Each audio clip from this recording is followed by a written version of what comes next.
You know, as I was preparing for this week, knew the child dedication was coming, and knowing what I was going to talk about, I just kept going back to time. You know, I shared the thing about the weeks and the little bit of time we have with our kids, and how really time is something we have no control over, right? Time is something that we can't get back, and that means that we have to spend our time and make sure that we're spending it on important things. And so today, what I wanted to do for part 2 of our series, ImBalanced, is I want to ask you the question, is your time balanced or is it imbalanced? Where are you spending your time? What are you choosing to spend your time on? Do you feel too busy for everything that's happening in your life? You know, it's one of those things that has kind of become the default. Well, how you doing? I'm busy, right? I'm so busy, and we make this excuse like we're busy and like we've got too much going on, and I've been there too. And people will come and they'll ask, hey, you want to do this? Well, I'm sorry, I'm busy. Hey, do you have time for this? No, I'm too busy, and we're all so busy. Now, I was looking into this, and I was just trying to figure out, like, why is this the case? Are we just a generation that is busier? Are we doing more than any other generation? And some things that I read said, yes, we are doing more. But we have the tools in which to do more, so we shouldn't be that much busier. But many other things said we're not so much busier. The work that we're doing is different, but we're not busier. What we are is we're distracted. We're more distracted than we've ever been. And those distractions that come into play from various different things, here's what they lead to. They lead to us feeling exhausted, to being rushed, to feeling like we're always behind. You know, what we're distracted by and the things that we waste our time on, man, no other generation has spent their time or wasted their time on these things. Like, think about it. Binge watching something on Netflix or Hulu. Like, I mean, you know, generations past, they didn't say, yeah, I just watched an entire season of a show. And we'll do that. You can binge watch, and so there's the distraction and the time waster. You think about all the social media. I mean, there's just so much social media. It's overwhelming. But you go on social media and you kind of just mindlessly scroll. I was looking into this. We did a kind of a networking, like it was called, I don't remember what it was, oversharing. It was talking about networking, social media, and I was researching some stuff, and they said that the way that Facebook was created, it's an infinite scroll. There's no stopping point. And we all get locked into it, right? And it's just like, and I'll do it. I'll pull my phone out and I'm going to go check some stuff on Facebook. And I find myself, I just scroll to scroll sometimes. Like, I like that, like, and it's crazy. And then you have this new thing that's just come out, and I'm going to be honest, some of us older people probably don't even know about it. It's okay. They're called stories, okay? Started with Snapchat, now Instagram has it, and Facebook has it. But people, they post different moments from their life, and they share them throughout the day. And it's like, now, as people, we say that we're busy, but we have time to watch other people's lives, right? It's like, it's not that much time. No, it is. When you watch 30 people's life all day, it takes time. It's the distraction. There's this waste that's taking place. Then you think about YouTube. Right? You can YouTube anything, right? And you go to YouTube for something helpful. Like, I want to learn how to do this. And then you get caught in the black hole that is YouTube. Because you're like, hey, check this video out. And you're like, all right, cool. And then you watch that video. And then you're like, 4 hours later, you're like, what just happened? And you started watching anime. And you're like, I don't even like anime. And so, you know, we get distracted by YouTube. And then, you know, I think where all of our inboxes are inundated with emails, right? We have emails upon emails and more emails.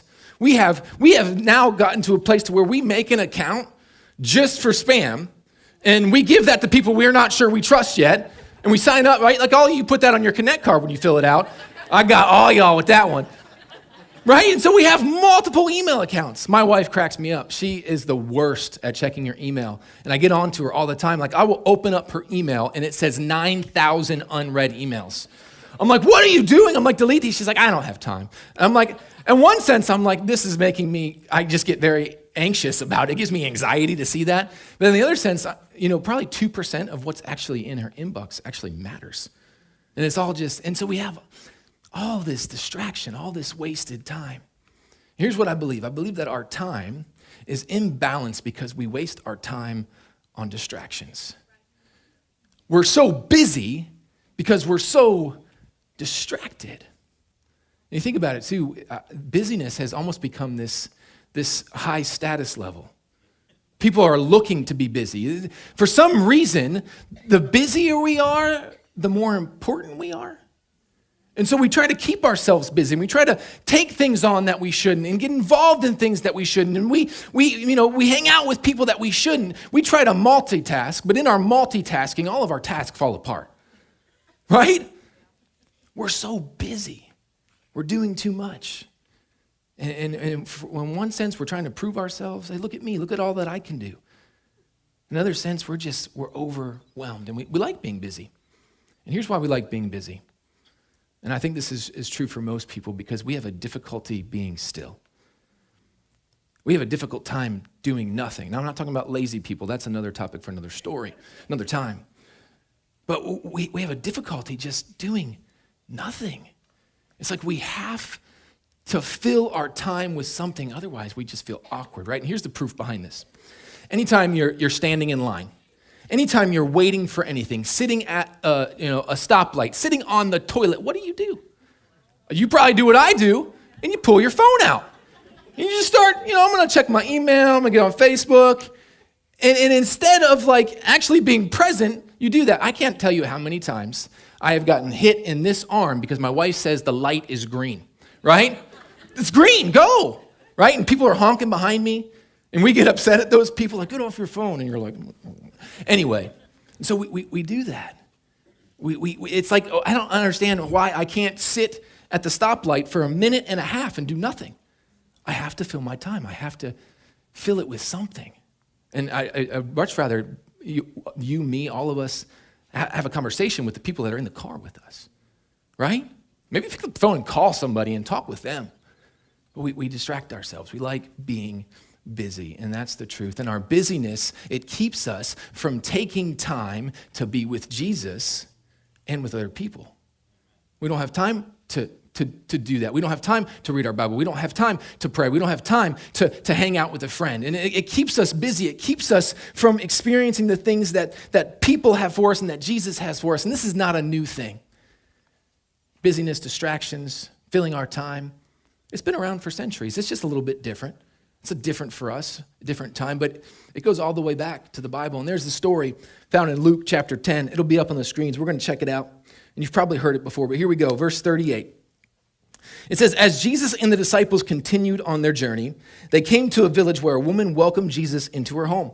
Her name was Martha, and she had a sister named Mary. Mary sat down attentively before the master, absorbing every revelation he shared. But Martha became exasperated by finishing the numerous household chores in preparation for her guest.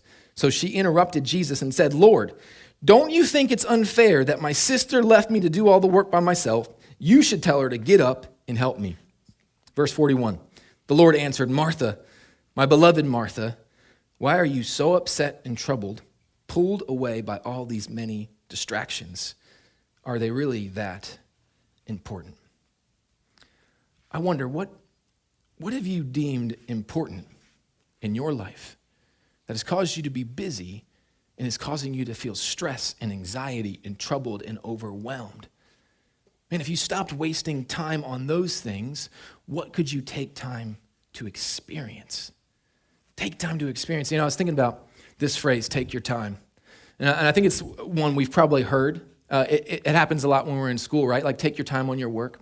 My kids are homeschooled, and many times they'll come to me and they'll bring me their work and have me check it for them or ask for help. And it's cool that I get to do that.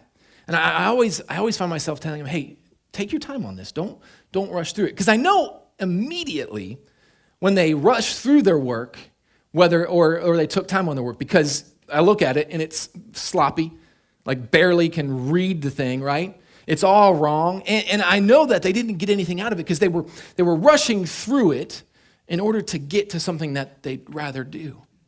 I say, hey, you need to take this. You need to take your time with it, learn. Know it. And then you can experience all the things that you want to experience, but they rush through it in order to get to something that they wanted to do, but they end up missing out on what they wanted to do because they were rushing themselves. And we do this all the time. We rush, and we have having to go back and fix what we didn't do right in the first place. And so we have to learn to take our time. You see, you can't rush learning. You don't want to rush moments and opportunities. You don't want to rush routine. I'm going to talk about that in a minute. You don't want to rush the waiting. Now, routine is something we have in our lives. Every family has their own routine, something that you do every day. And I believe that necessary routines become mundane when we make them insignificant. I'm going to speak into that. Because you think about it. You think about the routines that you have with your family. And so, if you have kids or not, like you wake up and you have this routine, and maybe you get your kids up and they brush their teeth and they get dressed and then they go down and then they have breakfast and they get in the car and then you get them to school and then you have this routine. And as you repeat this routine every day, it loses, or you let it lose its significance and you begin to rush through it. Hurry, hurry, hurry. Let's go. Rush. We're late. And when we rush through the routines that we have in our life, we miss out on important moments that God has for us with our family, with our kids, with our spouse. We can't rush through these things, and it's hard. Coming from someone that does it, it's hard to not rush the routine of life, but God gave us that routine for a purpose, and we're meant to experience it, not rushed, but to be present, to take time in it. And one of the things that I've learned over the years, just, being a preacher, being in student ministry and dealing with families, is that family sitting down for dinner is so important to the family dynamic. It's so important. Just being able to take time, really at the end of everyone's day, to come together and to share and to be with one another. Because the rest of the day, it's so busy, right? It's busy.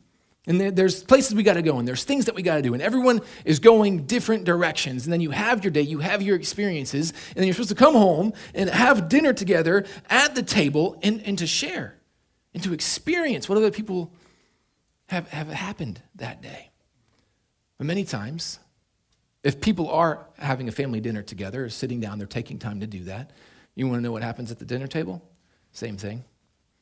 Pull your phone out, and you're on your phone. Or there's a TV that everyone's watching. Or dinner's ready, everyone grabs their plate and they go in different directions. There's no connecting. There's none of that. And so family dinner is so important. Whether you stay at home or whether you go out, and being able to go out as a family and take that time, you're meant to be with each other and enjoy one another, right? A couple weeks ago, we went to Steak and Shake after church. Love Steak and Shake. It's super cheap for our family. It's awesome. And so we were there, and our kids were having fun because Steak and Shake hooks kids up. They get crayons, they get this cool little boxcar thing with stickers, they get the cool hat. They all love the hat.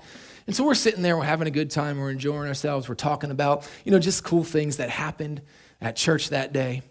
And so we're doing that, and we're waiting for our food, and I look over, and there's a family in a booth, family of 5, and a couple teenagers, a kid around 7 to 8, and then their parents. And I kid you not, every single one of them was on their phone. In my heart, I was just like, man, my heart hurts for them. Because they're taking time to go out together as a family, but once they're there, they separate from each other. And they're not taking time to be with one another. And I can't say that this happened the whole time. Maybe it was just when they were waiting for their food, but still, it's one of those things that it just shouldn't happen. See, when you're with people, listen to me, be with people.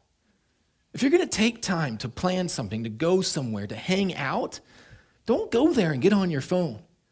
Go there and be with them and make moments with them. It's so important. And then the other thing, I talked about the waiting. When you're waiting, just wait. Wait for an opportunity to present itself. You see, in our waiting, we don't like to do nothing. My wife said something to me that was so profound a couple weeks ago, and she said, I wonder how many opportunities that we miss with someone because we default to looking at our phone when we wait in line or we wait for something. And she said this because we were probably at Starbucks, because that's usually where we're at, and I was probably getting coffee, and she said, she looked up at me, and I was in line, and of course I was on my phone. Listen, I'm the culprit. I'm not preaching at you, I'm preaching to myself, and you guys are just listening. So I'm on my phone, and she said she noticed someone behind me, And it looked like they kind of recognized me and wanted to say something to me. I don't know what she noticed, maybe body language, maybe they were approaching me, but because I was on my phone, they didn't. And so in my waiting, I decided to distract myself with my phone, and I missed a moment that God had, divinely orchestrated. Just think about that. What opportunities are you missing because you don't want to be uncomfortable in your waiting? God has something for you in every moment. Are you missing it? Are you taking time to experience it? And it's so important for us to do that. And I wonder, in your waiting, who can you be engaging? Don't look down, look around. See what's going on. See who's around you. Who can you look around and see that they are down and they need your help? Who can you start a conversation with? Who can you simply offer a smile to? Because here's the deal, man. When you're having a bad day and someone else can bring some joy into your life, it helps. And you may not even know it, but it's not about you knowing it. It's about God using it, right? Using you in your moment, in the routine, and in your waiting. In your waiting, who can you look to? Who can you turn to? Who can you connect with while you're waiting? You know, if we're available in our waiting, God can present an opportunity for his working. He can. But we've got to be observant. We've got to see it. We've got to understand it, and we've got to be ready for it. But just like Martha, we got distracted. We got distracted with the meaningless. And the enemy, he wants us to focus on the things that we need to do. He wants us to focus on the things that we want to do, so much so that we miss out on being in the presence of our Savior. So much so that we miss out on being in the presence of other people. And all of us do this in different ways. Maybe at work you decide, you know what, I'm going to work a little bit of overtime to get a little bit more money so I can provide for my family, but in doing that you miss out on having dinner with your family. Maybe you like playing video games, and you spent a couple hours playing them, and you say, I'm going to try to beat one more level, I'm going to try to do one more thing, and you miss out on intimacy with your spouse. We do that. We take this time. Maybe you've been watching something, and you decide, I'm going to watch one more episode, and it's already 3 a.m., but I'm going to get one more in, right? So much so that you wake up late, and you miss that time that you were supposed to have with your kids. Maybe you're running around all day trying to keep your house spotless like no one lives in it, right? I always tell my wife that, like, people live here. Don't try to make it look like no one does, right? But that's what you women do. You're like, all right, everybody, no one lives here. Let's get everything out. People are coming over. But you spend all this time cleaning and doing all these things, and you miss out on precious moments that God has ordained for you. Maybe it's just you decide that you're going to take on one more project, one more thing. I'm going to add one more thing to my plate. I want to be busy. I want to be important. Because of that, you forego having lunch or coffee with a friend that desperately needed you to speak into their life that day. We're so distracted. We have no time for Jesus, and I think you guys get it. And you see, we need to fill our time. When we have this need to fill our time with the meaningless, we miss out on something that could be meaningful in our life, in other person's lives. And Martha, she lost sight of what was important. And check it out, she was busy rushing around for Jesus, right? And in ministry, this is what's so crazy. We can run around and do all these things for Jesus, so much so that we miss being with Jesus. It's a dangerous place to be because the enemy will take what is good and he will pervert it into something bad. Oh, you're going to do work for the Lord? Awesome. I'm going to make you put all your effort, all of your time, all of who you are into that you miss time with Jesus and you miss time with people. And that's where Martha was. Jesus is in her house, y'all. And she's running around, getting all these things ready, and she's worried about all these things that honestly, they don't matter. She's rushing around for Jesus, but she's not being with Jesus. And I wonder in your life, who are you rushing around for that you are missing time with? Think about it. Are you taking time to be with the people that you're so busy taking care of? Because it's easy to get caught up in it. Same thing for God. Are you rushing time with him? Or are you taking time with him? I was looking at statistics the other day, just about Christians and really Americans and how much time they spend in the Bible, how much time they spend in prayer. And as a generation, we spend less time reading the Word. We spend less time praying to God, and we spend less time going to church. Anyone know what our excuse is? I'm too busy. I'm too busy. But the reality is you're not too busy. You're too distracted. You've taken on too many things, and those things have caused you to push Jesus out because he stopped being a priority. The things that you choose to waste your time on and be distracted by have taken priority over your time with God. Here's the reality. If God is a priority in your life, you will make time for him every single day. You will make time. It should be a non-negotiable if he's a priority in your life. Same thing for the people in our life. Are you rushing time with them? Are you taking time with them? Just from a guy's perspective, I talked about this a little bit last week, but it's so easy for us to put all of our time and our effort and all of our resources into our work. And what do we say? Well, we're providing for our family. We're doing this for our family so our family can have nice things, so that they can experience this. And we rush and we rush and we rush, and we say it's for our family, but subconsciously and underlying, it's really for us, and we're trying to climb the corporate ladder, and we're trying to make ourselves important. We're trying to look better than our neighbor or the next guy or the guy on Facebook, right? And we're comparing ourselves with them. We say we're doing these things, and we're rushing around, and we're doing more work for our family, but in our doing, we miss the being with them. We miss what God has ordained with them. It's a tough place to be because, he called us to work. He called us to have purpose. But you got to find a balance in it.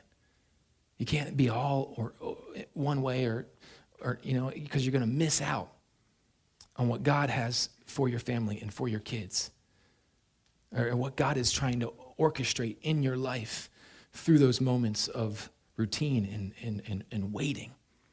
So are you taking time, or are you rushing your time with God and with people? Here's what I would suggest, and this is something that I was doing. It was either like a little devotional or some kind of leadership thing. And in the challenge, it said, take an inventory this week of where you're spending your time. That's my challenge to you. Take an inventory. Mark it. Take your phone out, get a pad, whatever. And anytime you spend time doing something, mark down how much time you spent. And then at the end of the week, tally it all up and see where you're wasting time, and then take some time to repurpose it for Jesus and for the people that you love. Take a time inventory. I guarantee you, if you do this, if you will commit to doing this, you will be shocked at how much time you are wasting every single day. You don't think you are, right? Because it's little deposits.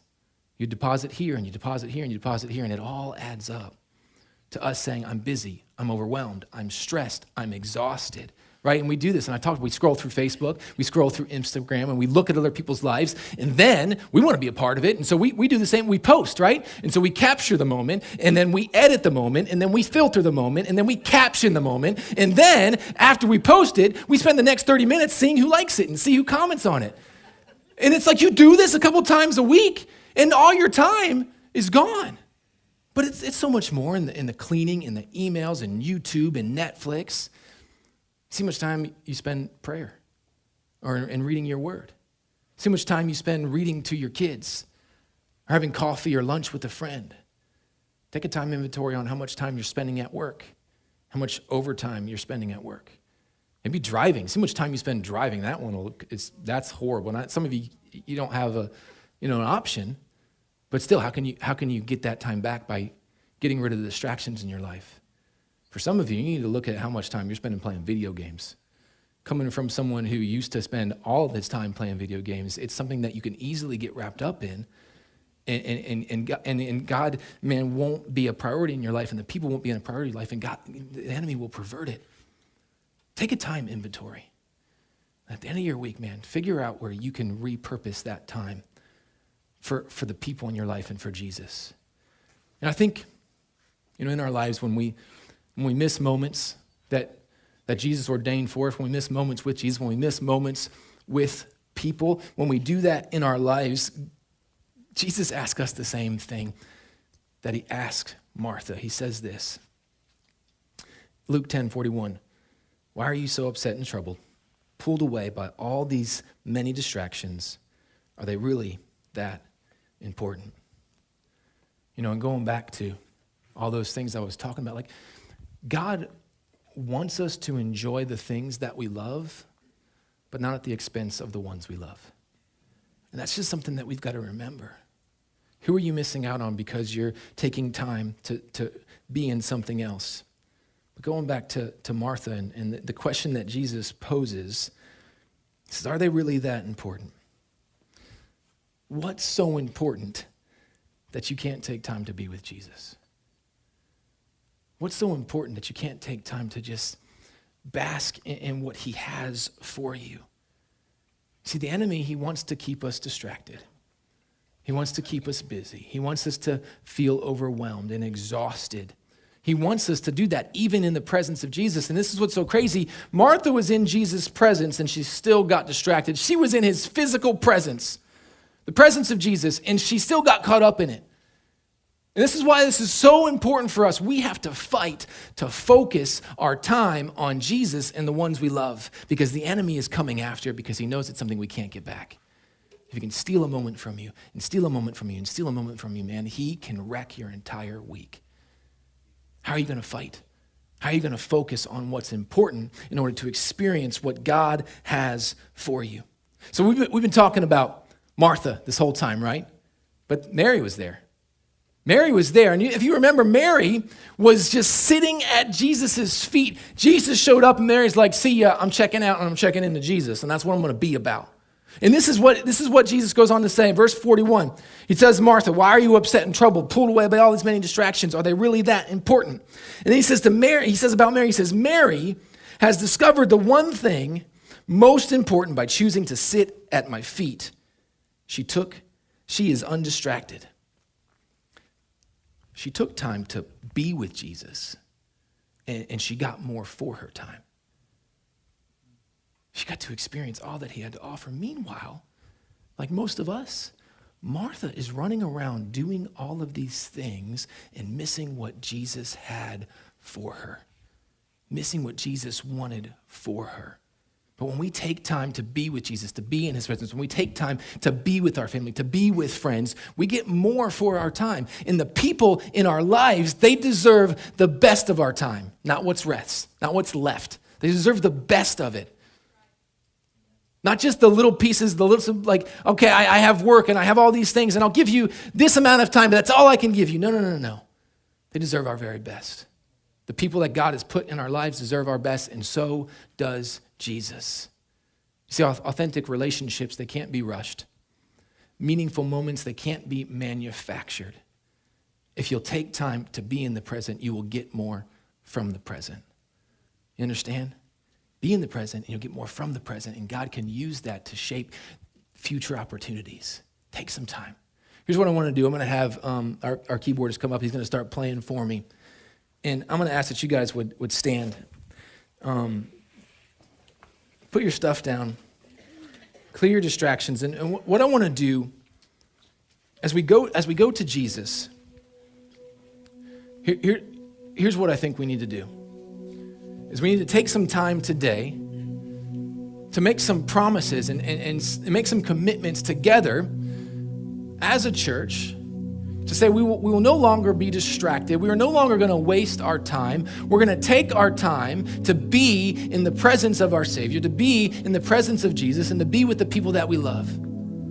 So as we go to him, I'm going to talk through 4 commitments. And as I say them, I challenge you to repeat them with me and make a commitment today to these 4 things. Would you guys pray with me? Say today, Jesus, today I choose to stop rushing around you, and instead I want to take time with you. Jesus, today I refuse to stop rushing around for the people that I love, and instead I'm going to be with the people that I love. I'm going to commit today, Jesus, to take a time inventory.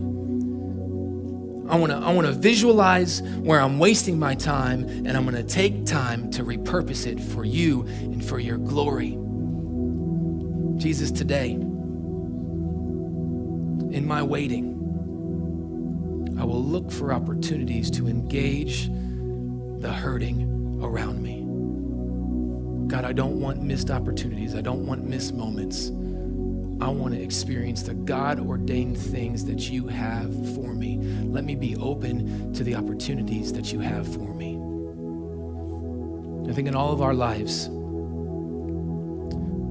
we're busy. And I'm not going to refute that. We're busy. And we've either caused ourselves to be busy or we're just busy because it's how we have to operate and what we've had to operate in. And I don't know where you're at today, and I don't know how exhausted or stressed or overwhelmed you feel today, but I do know this, that there are things that are distracting you. There are things that are not as important as the enemy makes them out to be. Man, stop stressing and feeling overwhelmed and troubled by all these things. And know that Jesus has got you, that he's in your presence through the Holy Spirit. We get connected to the Father every single day.